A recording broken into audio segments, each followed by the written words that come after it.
Yes, magandang umaga, Bombo Kervin. Binigyang babala nga ng mga otoridad ang ilang minor de edad na naobserbahang nagtangkang bumili ng sigarilyo sa kabila ng mahigpit na ipinapatupad na mga regulasyon laban sa pagbebenta ng tobacco products sa mga kabataan.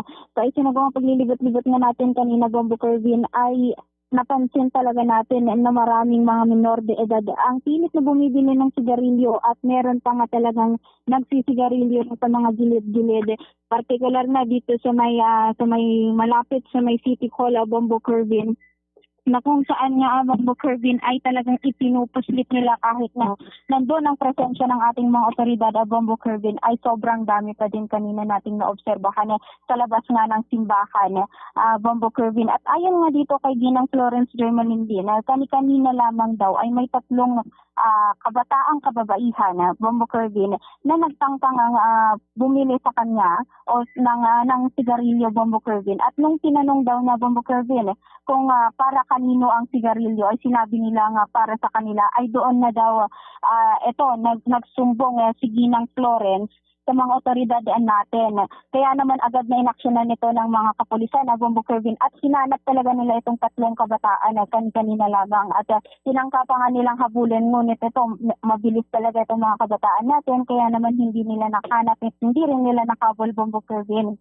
At eto nga, Bombo Kervin, dahil nga dito ay patuloy na nagpapaalala ang mga otoridad natin sa mga tindera na maging mapagmatsyag at huwag mag-atubiling tumanggi sa mga kahinang-hinalang mamimili, gaya na lamang ng mga minor de edad.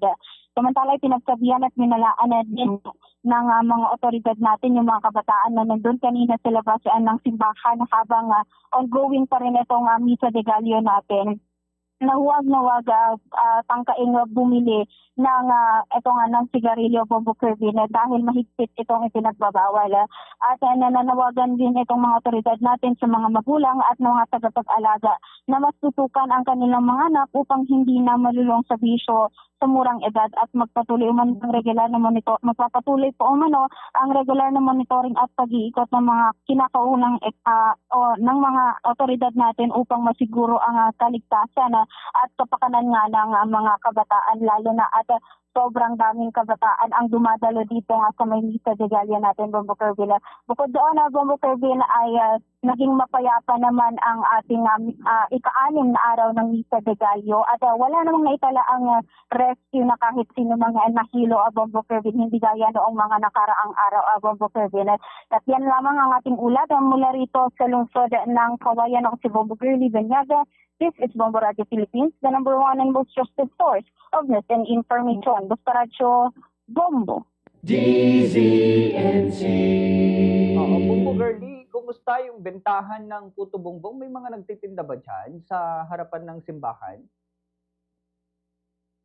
Yes, Bombo Kervin, sa pag-ikot-ikot natin kanina kasi lumabas din tayo, ay wala naman tayong napansin na kahit sino mga nagbebenta ng puto bongbong. Pero may mga ibang mga produkto gaya na lamang ng puto, kutsinta at meron ding nagbebenta ng leche plan, Bombo Kervin. Pero pag puto bongbong wala tayong naobserbahan kanina. Ay, ganun. Oo. Pero ano yan, pinipilaan ba? Or how do you describe yung situation sa ilang mga establishmento ngayon?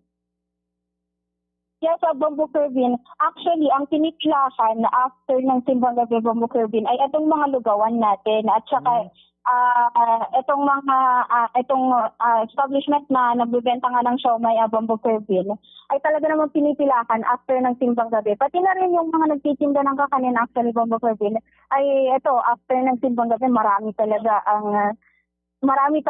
ang bumibili. At bukod doon, Bombo Kervin, ay ito, pinakamaraming pumipila talaga ay doon sa may mga pandesala na, Bombo Kervin. Kaya naman ito, mga residente natin, kapag uwi nila, Bombo Kervin, may mga bit-bit na talaga silang mga supot-supot ng mga pandesal, Bombo Kervin. Oo. So pumila ka na rin, Bombo Girlie? Actually, hindi pa, Bombo Kervin, kasi ito, nag-observe pa rin tayo sa may simbahan at nagro-roving tayo doon nga sa paligid ng simbahan, Bombo Kervin, dahil nga ino-observe natin itong mga kabataan nga na nakita natin kanina na nagsisigarilyo. Okay, sige. Maraming salamat, Bombo Girlie Banyaga, sa iyong report, no? Siyempre, sa mga kababayan ho natin, bawal ho kasi 'no, yung mga minors na naninigarilyo. Kaya po, yan po ay nakasaad sa atin hong batas. Kaya po dapat ay talagang ipagbawal ho yan, hindi lamang ho 'no, ng mga magulang, ng mga authorities ho natin, pati yung mga nagtitinda siyempre hindi po